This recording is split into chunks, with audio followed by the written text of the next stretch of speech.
cold barrel of a Makarov pistol rests against your temple. The man holding it smells of iron and stale smoke. He tells you to break the blockchain. Level 1. You plug the drive into the burner laptop. 6 months ago, you were a low-level cybersecurity auditor for a regional bank.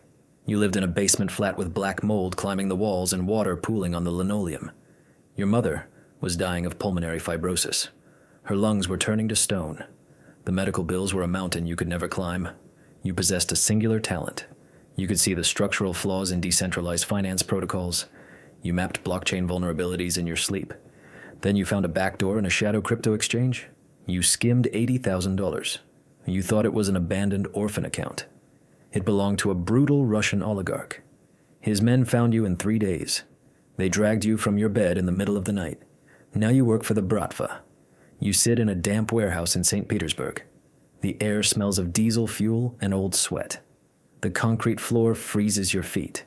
You launch a dictionary attack on a rival syndicate's cold storage nodes. You bypass the multi-signature authentication using a spoofed hardware token protocol. You run the decryption keys through a custom Python script. The cryptographic hash shatters.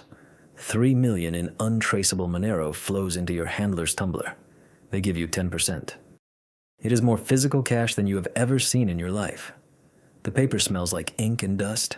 You stash the vacuum-sealed bundles inside the drywall of your apartment. You tell your mother you secured a lucrative tech contract with the government. You pay for her experimental oxygen treatments in cash. You look her in the eye and smile. Your hands tremble under the table. You are entirely compromised. Level 2. You move up the food chain. You operate out of a sterile safe house in Berlin. The windows are bulletproof glass. The internet connection is routed through 7 different proxy servers across 3 continents. You work with a crew of digital phantoms. Your extraction specialist is a giant named Victor. He has a jagged scar across his throat from a knife fight in a Siberian prison. He spends his downtime knitting tiny sweaters for his 3 rescue greyhounds. He shows you pictures of them sleeping on his couch. He cries when he talks about their past abuse. Your money launderer is a kid named Leo. He ships his entire cut back to Moldova to build a medical clinic for his village. They are ruthless criminals with bleeding hearts. Then the job goes wrong. You are ordered to wipe the corporate accounts of a rival shipping magnate. You execute the payload. The malware spreads too fast. It jumps the air gap into the local municipal grid. It infects a city hospital. Life support systems lock down. The intensive care unit goes dark. A ransom demand automatically pops up on their monitors. You panic. You ask Victor to authorize the decrypt key. He stares at you with dead eyes. He says it is not part of the plan. The boss wants the chaos to send a message to the mayor. You watch the news that night in silence. 3 patients die. 1 is a 12-year-old girl. You sit in the dark. You drink a glass of tap water. You do not cry. You accept the collateral damage. You simply write cleaner code for the next strike to make sure it only kills the targets. Level 3. The psychological rot sets in. You are hunting and being hunted. The rival oligarch places a massive bounty on your head. 2 million euros for your fingers and your hard drives. You stop sleeping. You close your eyes and see hexadecimal code bleeding down the walls. You live on prescription stimulants and black coffee. You develop bleeding stomach ulcers. You grind your teeth until your gums bleed. Your heart constantly beats at 120 beats per minute. You walk into a coffee shop and immediately identify the load-bearing pillars. You map the blind spots of the security cameras. You calculate the exact distance to the emergency exit. You sit facing the door. If a chair scrapes the floor, your hand goes to the ceramic knife in your jacket pocket. Every incoming call on your encrypted phone feels like a death sentence. Your mother passes away. You cannot attend the funeral. The cemetery is swarming with Bratva spotters. You watch the burial from a rooftop a mile away through a high-powered spotting scope. The rain freezes on your face. Your girlfriend leaves you. She says you have become a hollow shell. She says you whisper Russian threat words in your sleep. She says you flinch violently when she touches your shoulder. You let her go. You wipe her devices clean.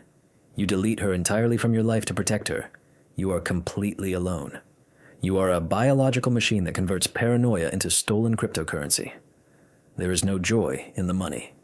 It is just a metric of your survival. Level 4. You are called to a midnight meeting in Vienna. The safe house overlooks the river. A suppressed rifle sits on the glass coffee table.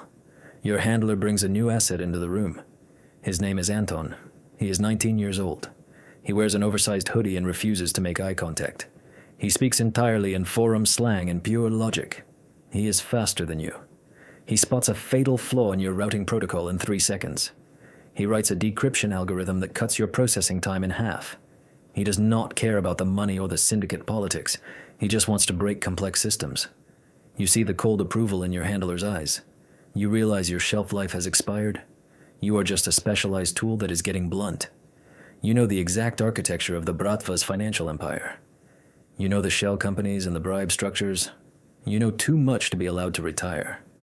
Anton is the software upgrade. You are the legacy system waiting to be uninstalled. You cannot run. If you try, they will release your real name to the rival oligarchs. Elite hitmen from Chechnya and former Spetsnaz operatives will hunt you down. You will be tortured for your access keys and then dissolved in a drum of acid. You sit next to Anton. You teach him the layout of the offshore server farms. You watch his fingers fly across the mechanical keyboard. You wait for the day your handler walks into the room and asks you to hand over your laptop. You know exactly what happens after that. You stare at the glowing terminal. You realize the digital world is just a mirror of the physical one. It is a brutal food chain. The apex predators do not write the code. They do not understand the algorithms. They just hold the guns to the heads of the people who do. You are not a mastermind. You are not a genius cyber thief. You are just a very expensive lockpick. You will eventually snap inside the lock, and they will simply buy another one. This story is fiction, but cyber thieves are real. Drop a comment and subscribe.